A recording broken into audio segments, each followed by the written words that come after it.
Hi, I'm Ruth, a registered veterinary nurse based in the UK. I use my online platforms to give an insight into the veterinary industry. In today's video, I'll be showing you how I kept some fledgling birds alive, and I'll be giving you more information on caring for birds in the springtime. Now the clocks have gone forward, springtime is finally here. And whilst you may not think veterinary practices have seasons, we definitely do. Spring is kitten season, and with it comes kitten checks and hand rearing of strays brought into the clinic. But it's not just domestic animals that we see. Spring is the start of many wild animal births. In the UK, bird nesting season is around March to July. During this time, we often get calls from concerned owners about juvenile birds, and sometimes these birds are brought into the clinic. Tonight we haven't actually ordered takeaway. In fact, this is a surprise package that a concerned member of the public left on the clinic doorstep. On opening it up, there are 2 fledgling birds inside and some eggs. The eggs are cold, which suggests that the birds have been away from their mother for quite some time. Immediately, I place them on a heat mat to keep them warm. I also carry out a quick assessment, opening their wings to ensure there are no injuries which may need treating. Luckily, these 2 are not injured. As the vet sees to other emergencies, I am tasked with helping these birds, given my experience and enjoyment of working with wildlife. I will create a nursing plan to keep them comfortable overnight until they can be transferred to a suitable wildlife rescue centre in the morning.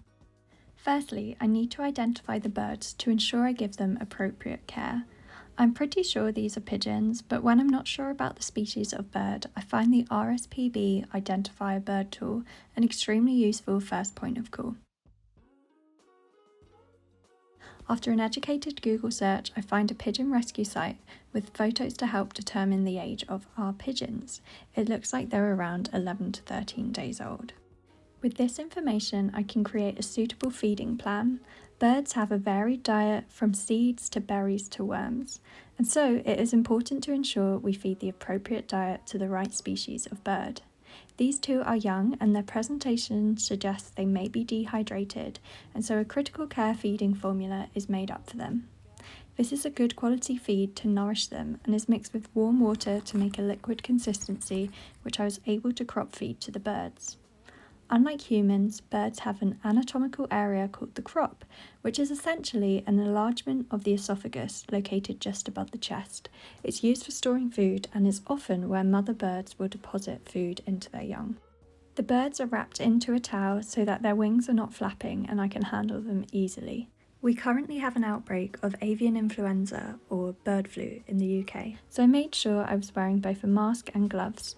The feeding tube I'm using is sterilised metal with a ball at the tip, which minimises trauma when inserted. Once the beak is opened, I insert the tube and slowly deliver the food. As you can see, the birds take it really well, and I was careful not to overfeed them, having calculated their nutritional requirements. For the rest of the night, I continue to monitor the birds, checking on them regularly and giving them feeds when required. As they are wild animals, I was careful not to be too hands-on with them, as hopefully they will return to the wild one day. This tip is for members of the public as well as veterinary professionals. What do you do if you find a baby bird outside of their nest? Firstly, you've got to work out, are they a fledgling or are they a nestling? Fledglings have feathers and nestlings don't.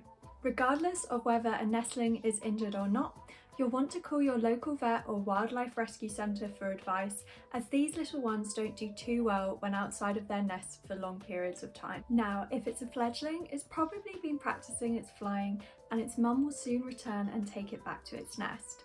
If it's injured, however, do call your local veterinarian or wildlife rescue centre for advice.